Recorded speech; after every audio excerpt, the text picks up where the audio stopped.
Selamat malam pemirsa, demo supir truk di sejumlah wilayah menolak aturan baru tentang batas ukuran dan muatan menjadi pembuka jumpa kita di iNews Prime hari ini. Selain itu kami juga akan hadirkan perkembangan terkini kasus mutilasi di Padang Pariaman, Sumatera Barat yang menguak fakta baru pembunuhan 2 mahasiswi yang hilang 3 tahun lalu. Saya Gede Satria, inilah iNews Prime selengkapnya untuk Anda.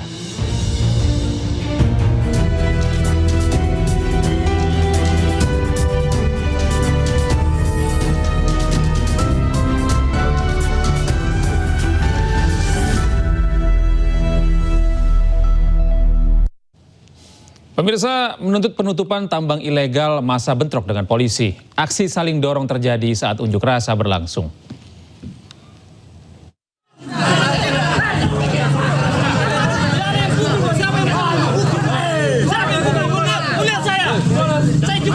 Kericuhan terjadi saat unjuk rasa mahasiswa di depan kantor DPRD Nrekang, Sulawesi Selatan. Mereka menuntut penutupan tambang galian C yang dianggap ilegal. Aksi saling dorong terjadi saat mahasiswa melakukan orasi. Massa yang hendak membakar ban dihalau pihak keamanan, sehingga keributan dan baku hantam tak terhindarkan.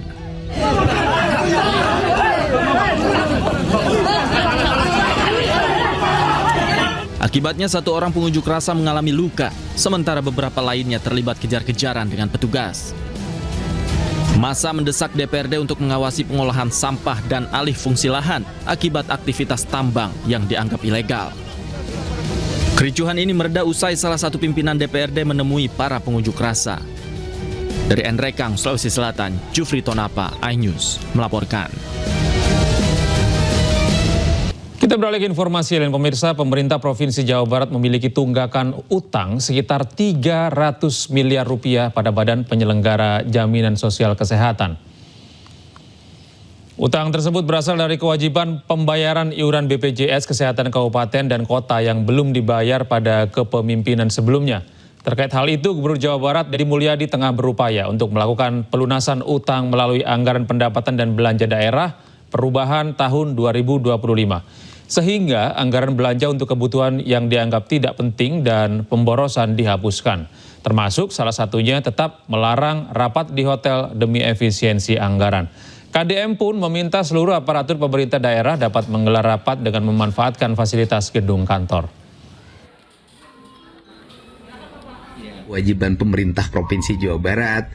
Pada tahun ini, di perubahan anggaran, saya sudah meminta kepada Saudara Sekretaris Daerah, selaku Ketua TAPD, Kepala Bapeda, Kepala Dinas Kesehatan, untuk memasukkan di APBD perubahan. Sehingga pada tahun ini kita bisa membayarnya. Memasukkan anggaran sebesar itu di APBD perubahan memiliki konsekuensi, yaitu belanja-belanja yang dianggap tidak penting, yang sifatnya pemborosan harus dihapuskan dan kita fokus pada apa yang menjadi kebutuhan dasar masyarakat. Sebelumnya pemirsa, Wali Kota Bandung Muhammad Farhan mendukung arahan pemerintah pusat yang kembali memperbolehkan instansi pemerintah rapat di hotel. Menurutnya menggelar rapat di hotel bisa menekan jumlah PHK di industri perhotelan. Namun rapat diutamakan digelar di hotel bintang 2 atau 3. Meskipun keputusan Farhan ini bertentangan dengan arahan Gubernur Jawa Barat Deddy Mulyadi. Wilayah kewenangan dan juga hotelnya ya beda lapangan kerjanya, rumahnya. Maksudnya gitu, wilayah kewenangan beliau adalah pemerintah provinsi melarang. Artinya yang ada di wilayah pemerintahan provinsi dilarang. Kalau kita, ya, kalau kata Pak Menteri boleh, ya boleh. Lagian banyak hotel bintang 3 dan bintang 2 di kita yang suffer ya. Jadi kedah dibantos. Kalau dibiarkan, maka tutup, PHK, terus ada rekaman akhir. Ya baikan aja gitu ya Pak. Berarti lebih manut ke pusat Pak ya? Lebih manut ke pusat ya? Ketua PGRI Jawa Barat menyambut baik permintaan Gubernur Jawa Barat Deddy Mulyadi untuk orang tua murid membuat surat pernyataan tidak akan pidanakan guru. Sementara itu orang tua murid menegaskan jangan sampai surat pernyataan tersebut disalahgunakan.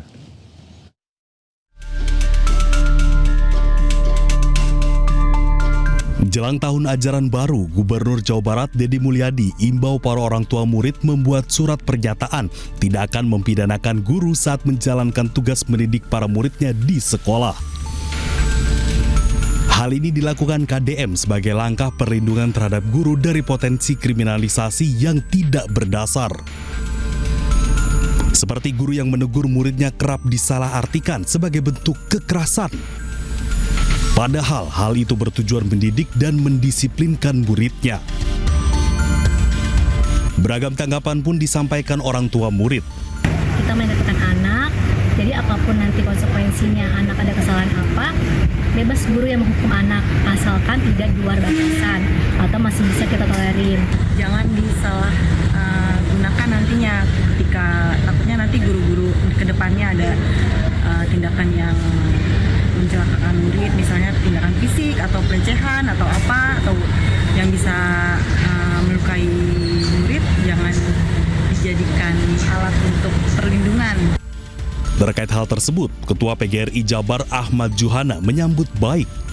Menurutnya, surat pernyataan itu memberi ketenangan para guru saat menjalankan proses belajar mengajar. Semoga pernyataan beliau menjadi pijakan untuk lahirnya sebuah ketenangan bagi teman-teman kami guru di sekolah dalam menegakkan proses pendidikan, terutama pada pendidikan karakter. Meski demikian, KDM juga memastikan Pemprov Jawa Barat tidak akan tinggal diam terhadap oknum guru yang bertindak arogan terhadap anak muridnya.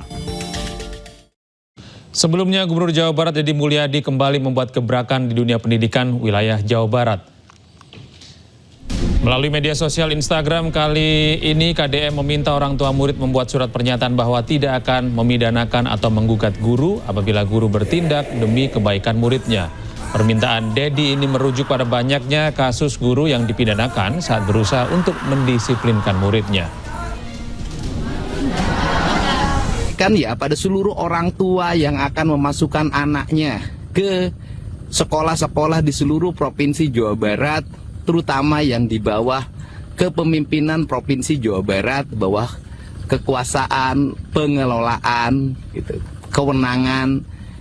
Kami harapkan orang tuanya untuk membuat surat pernyataan tidak akan mempidanakan guru, menggugat perdata guru apabila guru bertindak demi kebaikan muridnya, demi pendidikan muridnya, dan seluruhnya dilakukan dengan keikhlasan.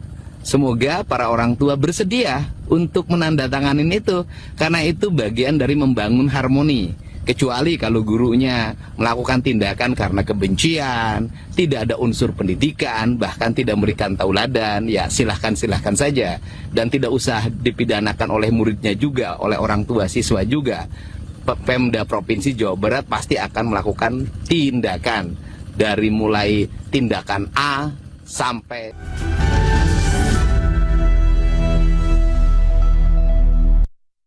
Pemirsa, Komisi 3 DPR RI menduga pemeriksaan dan putusan perkara hak cipta yang menimpa artis Agnes Monica alias Agnes Mo tidak sesuai ketentuan perundang-undangan. DPR pun meminta Badan Pengawas Mahkamah Agung untuk menindaklanjuti dugaan pelanggaran kode etik dan pedoman perilaku hakim yang memutus perkara tersebut.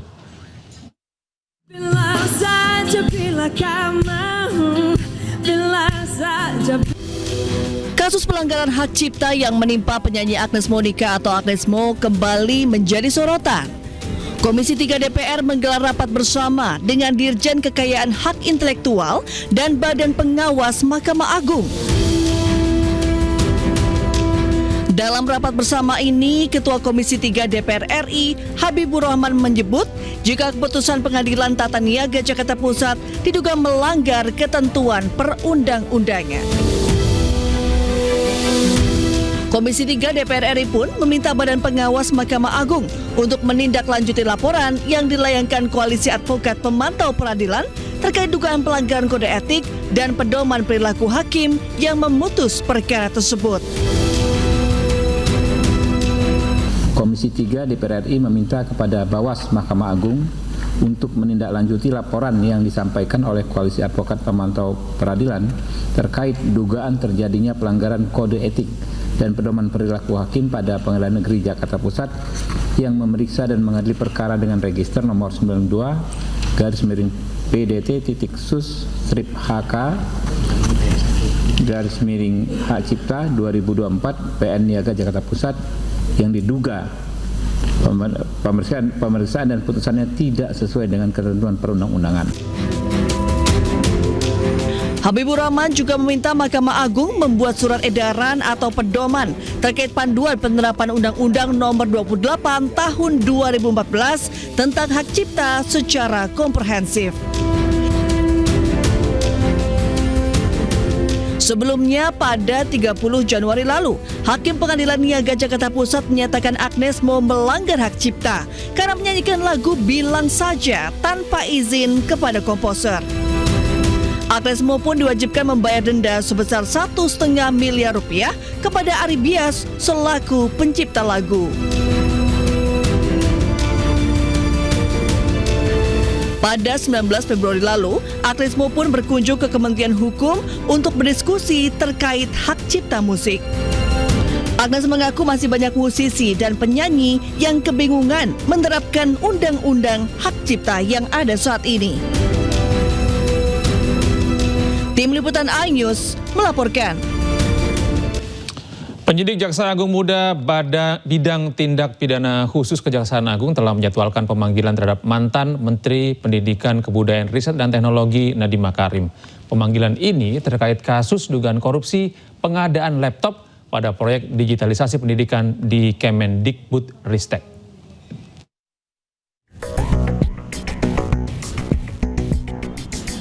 Kepastian jadwal pemeriksaan terhadap mantan Menteri Pendidikan, Kebudayaan, Riset, dan Teknologi Nadiem Makarim disampaikan Kepala Pusat Penerangan Hukum Kejaksaan Agung Harli Siregar. Nadiem dipanggil ke Gedung Bundar Jampitsus pada hari Senin tanggal 23 Juni 2025 sekitar pukul 9 pagi. Mantan Mendikbudristek tersebut akan diperiksa dalam kapasitasnya sebagai saksi dalam kasus dugaan korupsi pengadaan Chromebook terkait proyek digitalisasi pendidikan di Kemendikbudristek periode 2019 hingga 2022 yang menelan anggaran sebesar 9,9 triliun rupiah. Penyidik ingin menggali keterangan Nadiem Makarim mulai dari proses pengadaan, pelaksanaan hingga fungsi pengawasan yang dijalankan terhadap pengadaan barang. Penyidik sudah melakukan penjadwalan dan pemanggilan terhadap Saudara Nadiem Makarim ya untuk diperiksa sebagai saksi pada hari Senin tanggal 23 Juni ya, 2025 yang akan dilaksanakan di Gedung Bundar dan direncanakan dimulai pukul 9. Pengadaan laptop ini merupakan ambisi Nadiem ketika menjabat sebagai menteri yang terangkum dalam kebijakan digitalisasi pendidikan. Pada 2021, rencana digitalisasi pendidikan direalisasikan melalui pemberian 200.000 laptop kepada guru dan murid di seluruh Indonesia dari tingkat PAUD, SD, SMP hingga SMA. Tak lama diumumkan, kebijakan tersebut menuai polemik. Penyidik menduga ada permufakatan jahat lantaran program ini tidak efektif seiring keterbatasan jaringan internet di sejumlah daerah. Terkait kasus ini, Kejagung juga telah memeriksa dan menggeledah apartemen serta tempat tinggal 3 staf sus Nadiem Makarim. Di Jakarta Selatan, dan Helmi Sejangbati, iNews melaporkan. Polemik keaslian ijazah Joko Widodo masih bergulir. Terakhir, politikus PDI Perjuangan menyebut ijazah Joko Widodo dicetak di Pramuka pada tahun 2012.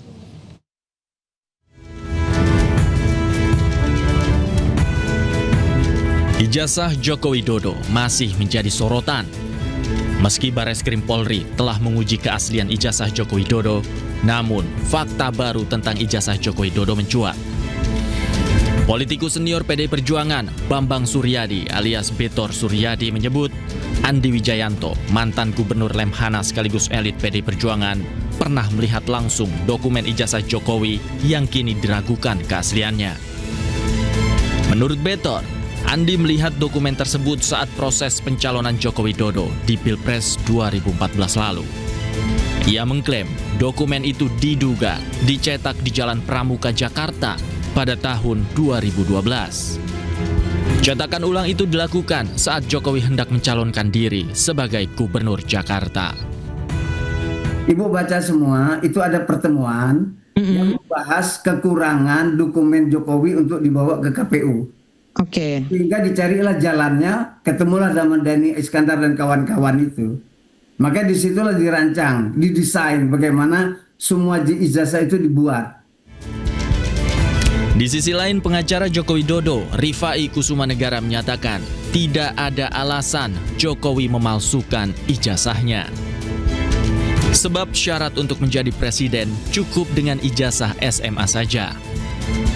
Cermati adalah menurut kami tidak ada motif bagi Pak Jokowi untuk memasukkan ijazah S1-nya. Karena pada prinsipnya menjadi kepala daerah maupun presiden cukup dengan ijazah SMA. Jadi untuk apa ya memasuk ijazah S1 ya?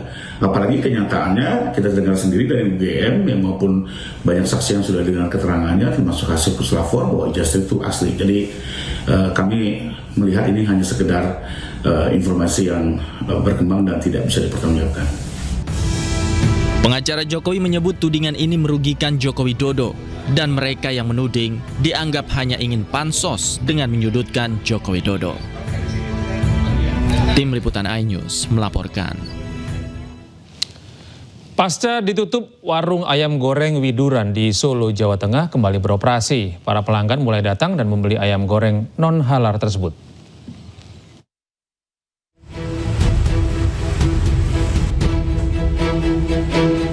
Inilah suasana di warung ayam goreng Widuran, Kota Solo. Jumat pagi pukul 7.00, warung ini sudah buka kembali. Pelanggan pun mulai berdatangan ke tempat ini. Sebelumnya, warung ayam goreng Widuran sempat ditutup karena mengandung bahan makanan non-halal pada kremesan ayam goreng. Manajemen ayam goreng Widuran mengklaim telah mengikuti imbauan pemerintah Kota Solo dan memperbaiki pelayanan.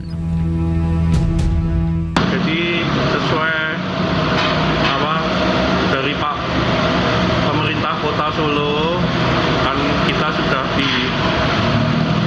diperbolehkan buka kembali, beritanya dari minggu lalu kita juga merespon hal tersebut dengan baik.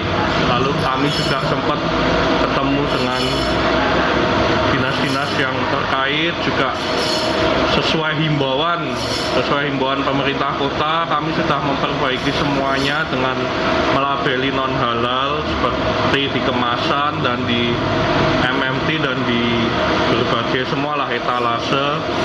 Kami sudah lakukan semua dan perizinan untuk NIB juga kami sudah mendaftarkan lagi dengan non halal seperti itu ya. Sebelumnya, Badan Penyelenggara Jaminan Produk Halal menyatakan produk makanan dari rumah makan ayam goreng Widuran di Solo, Jawa Tengah terdeteksi mengandung unsur babi. Tidak hanya kremesan, berdasarkan hasil uji laboratorium yang dilakukan BPJPH, ayam gorengnya juga mengandung unsur babi. Hasil ini didapatkan pasca BPJPH menguji 7 sampel dari restoran ayam Widuran yang mencakup ayam, kremesan, bumbu, kecap, sambal, hingga minyak yang digunakan untuk memasak. Dari Solo, Jawa Tengah, Septiantoro, iNews melaporkan.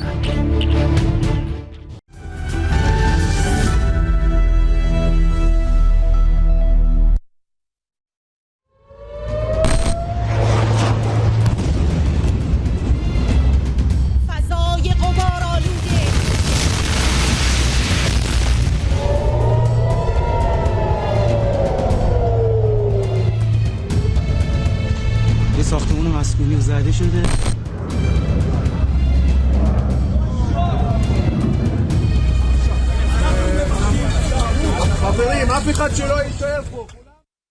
Terima kasih Anda masih bersama kami di iNews Prime. Pemirsa, Iran merilis video gelombang ke-14 peluncuran rudal balistik dengan target fasilitas-fasilitas strategis Israel. Iran menargetkan kota Tel Aviv dan Bir al-Shaba.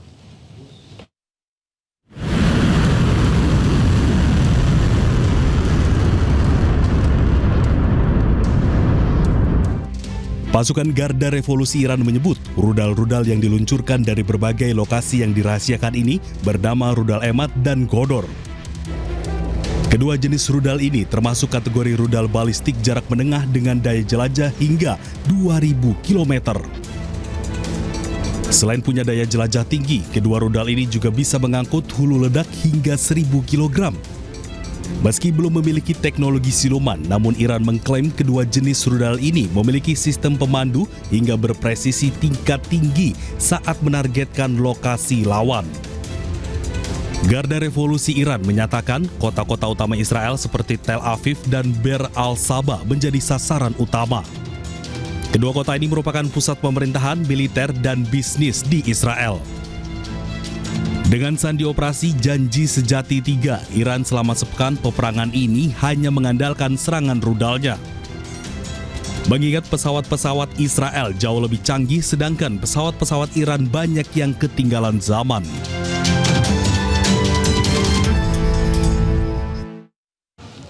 Dua hari berturut-turut kota Bir al-Shaba menjadi sasaran target militer Iran. Kota tersebut memiliki sejumlah fasilitas strategis seperti militer dan juga bisnis.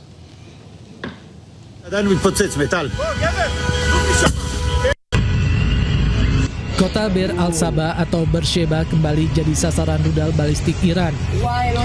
Sistem pertahanan udara Israel, Iron Dome, kembali gagal menghalau rudal-rudal balistik Iran dalam 2 hari berturut-turut. Iran menyebut rudal yang diluncurkan ke Bir al-Saba bernama Emad dan Ghadar kategori rudal jarak menengah. Israel belum mengkonfirmasi jumlah korban tewas di Beersheba. Sejauh ini sudah 270 orang terluka akibat serangan Iran.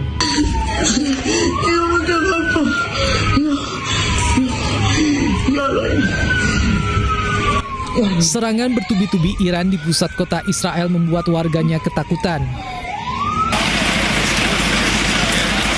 Sehari sebelumnya, kota Beersheba juga menjadi sasaran rudal balistik Iran.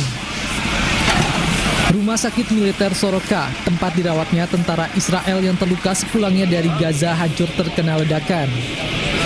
Iran menyatakan serangan tersebut ditujukan ke pusat komando militer dan kantor mata-mata Israel.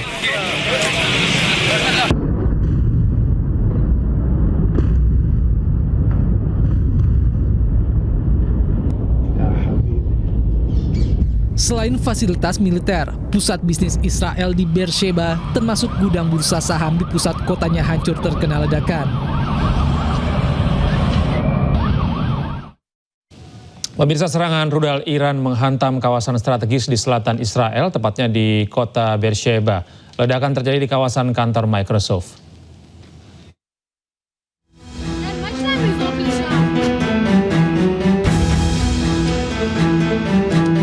Serangan rudal Iran menghantam kawasan kantor Microsoft di Beersheba, bagian selatan Israel.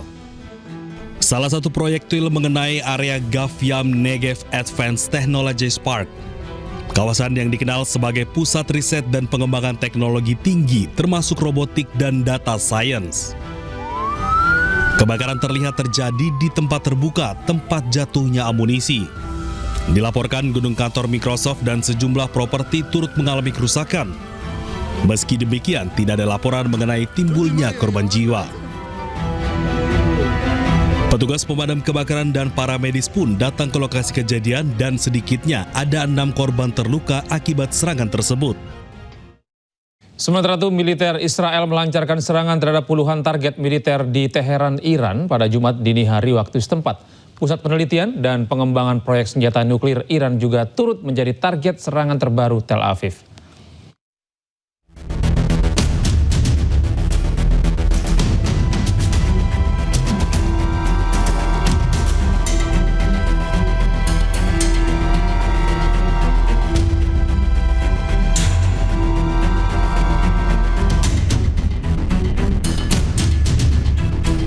Rising Lion dilansir dari kantor berita pemerintah Iran, 2 proyektil telah menyasar fasilitas nuklir tersebut pada Kamis pagi waktu setempat. Meski begitu, tidak ada kerusakan serius maupun deteksi radiasi imbas dari serangan tersebut. Target yang disasar adalah struktur yang menyegel reaktor yang merupakan komponen utama dalam produksi plutonium, sehingga dapat mencegah Iran untuk memproduksi senjata nuklir. Pemirsa, rudal Iran menghantam rumah sakit Soroka di Beersheba, Israel Selatan. Sedikitnya 47 orang terluka akibat serangan terbaru Iran tersebut.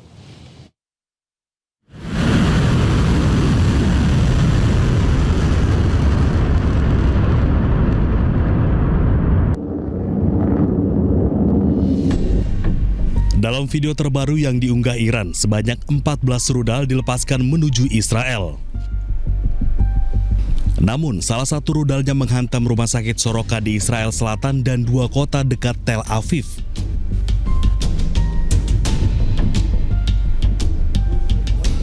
Tim penyelamat Israel mencatat sebanyak 47 orang terluka akibat serangan terbaru Iran.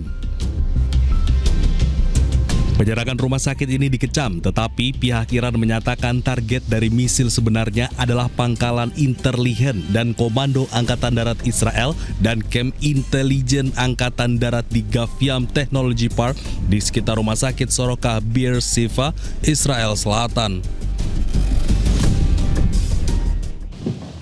Pemirsa, setelah bertahun-tahun disimpan untuk pertama kalinya, Iran meluncurkan rudal Sejil ke Israel. Rudal tersebut dilengkapi lapisan anti radar yang membuat Sejil sulit dideteksi pada tahap awal peluncuran.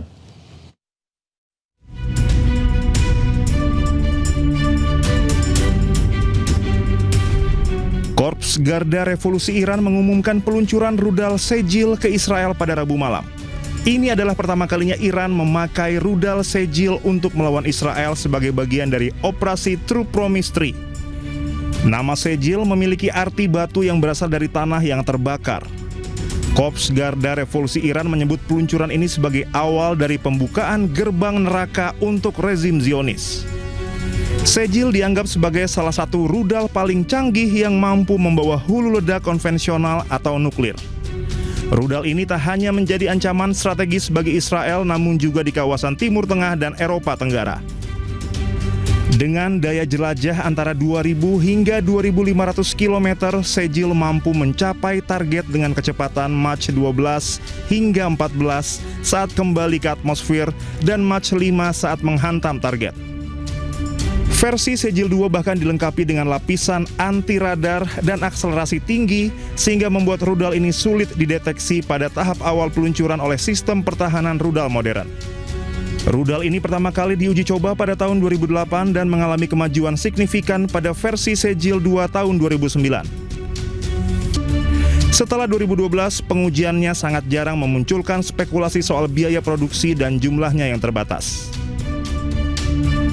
Namun setelah disimpan selama bertahun-tahun, akhirnya untuk pertama kalinya Iran meluncurkan rudal Sejil ke Israel.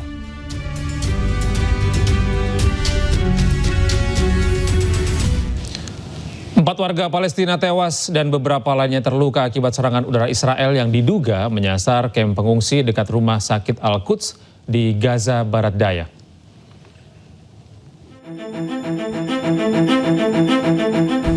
Sedikitnya 4 warga Palestina dilaporkan tewas dan beberapa orang lainnya terluka akibat serangan udara Israel yang diduga menargetkan sebuah kamp pengungsi di dekat rumah sakit Al-Quds milik Palang Merah Palestina di wilayah Tel Hawa, Gaza Barat Daya. Terlihat warga panik menggali puing serta membawa jenazah yang ditutupi kain ke dalam kendaraan. Seorang pria terluka juga nampak berjalan dengan bantuan warga lain. Hingga kini, militer Israel belum memberikan pernyataan resmi soal serangan-serangan ini. Serangan besar-besaran Israel di jalur Gaza sejak Oktober 2023 telah menewaskan 55.000 warga Palestina dan lebih dari 130.000 orang terluka. Meski sempat tercapai kesepakatan gencatan senjata pada 18 Maret, Israel kembali melanjutkan serangan dalam operasi militer Gideon's Chariot. Sementara itu, pemirsa, Tentara Nasional Indonesia telah menyiapkan pasukan khusus dan alat utama sistem senjata atau alutsista untuk mengevakuasi sejumlah warga negara Indonesia yang sedang berada di Iran dan Israel. TNI akan terus berkoordinasi dengan pihak terkait, termasuk Kementerian Luar Negeri tentang teknis evakuasi WNI dari kedua negara yang sedang berperang.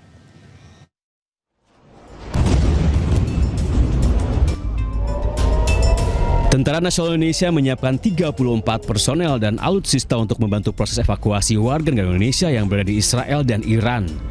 TNI menyatakan 115 warga negara Indonesia yang berada di Iran dan 11 WNI di Israel telah bersedia untuk dievakuasi. Hal ini menyusul meningkatnya eskalasi perang yang mulai menyasar warga sipil di kedua negara tersebut. Kepala Pusat Penerangan TNI Majen TNI Kristome Sianturi mengatakan prajurit yang tergabung dalam Crisis Response Team rencananya akan diberangkatkan ke Iran dan Israel melalui jalur darat. Namun hingga kini TNI belum bisa memastikan kapan tim akan diberangkatkan. Nanti kita menunggu dari Kementerian Luar Negeri ya. TNI sifatnya standby, menyiapkan prajuritnya, melengkapinya, sehingga nanti apabila memang dibutuhkan ya kita siap untuk membackup itu. Yang jelas kan sesuai dengan pernyataan Kementerian Luar Negeri bahwa evakuasi hanya bisa dilakukan lewat darat. Nah, tentang rutenya nanti kita akan ditentukan oleh Kementerian Luar Negeri sendiri. Berdasarkan data dari Kementerian Luar Negeri, saat ini sebanyak 578 WNI berada di Iran dan Israel. Dengan rincian 386 WNI berada di Iran dan 192 WNI berada di Israel. Mayoritas WNI yang tinggal di dua negara tersebut adalah pelajar serta mahasiswa. Dari Jakarta, Dan Helmi Sajangbati, iNews melaporkan.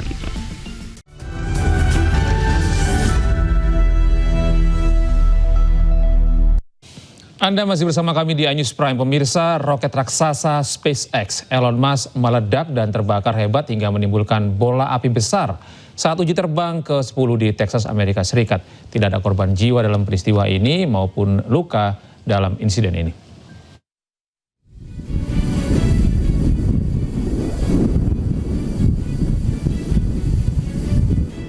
Roket SpaceX Starship 36 milik Elon Musk meledak dan terbakar di Brownsville, Texas, Amerika Serikat pada hari Rabu waktu setempat. Roket meledak saat sedang bersiap uji terbang, diduga akibat terjadi anomali. Pasca terjadi ledakan, petugas terkait mengamankan lokasi uji coba dan area sekitarnya. Menurut pihak Elon Musk, meledaknya roket tidak menimbulkan bahaya bagi penduduk sekitar. Namun demikian, warga sekitar diimbau tidak mendekati lokasi. Pemirsa, Presiden Rusia Vladimir Putin berencana untuk memperluas kerjasama dengan Indonesia di sektor energi. Selain di sektor minyak dan gas bumi, Rusia berkeinginan untuk kerjasama di bidang energi nuklir. Взаимодействию с индонезийскими партнерами в сфере мирного атома. Речь может идти также и о совместных проектах, связанных с неэнергетическим применением ядерных технологий в медицине, сельском хозяйстве, а также о подготовке. Momen keakraban terjadi antara Presiden Prabowo Subianto dan Presiden Rusia Vladimir Putin di Saint Petersburg, Rusia. Keduanya saling bertukar cenderamata sebagai simbol persahabatan erat Indonesia dan Rusia. Pemirsa, informasi ini sekaligus menutup jumpa kita dalam iNews Prime hari ini. Saya Giri Satria pamit undur diri. Terima kasih atas kebersamaan Anda. Selamat malam dan sampai jumpa.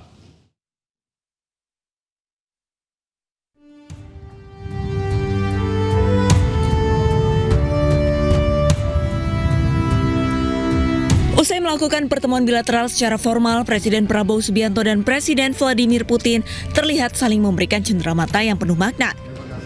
Dalam suasana hangat dan penuh kedekatan, Putin menunjukkan dua buku karya Prabowo berjudul Kepemimpinan Militer yang telah diterjemahkan ke dalam bahasa Rusia dan diterbitkan secara resmi di negara tersebut. Putin juga memberikan hadiah khusus lain, yakni sebuah pedang perwira dan sebuah koin tradisional yang melambangkan persahabatan. Sementara itu, Prabowo juga memberikan keris Patimura, simbol perjuangan dan kehormatan dari seniman Bali. Ini keris dari Bali. Это балийский keris dan yang buat ini sudah tinggal 4-5 orang lagi yang bisa buat ini dengan tangannya. Selain keris, Prabowo juga memberikan cenderamata patung miniatur berlambang burung Garuda yang dipahat dan diukir rapi dalam sebuah kotak.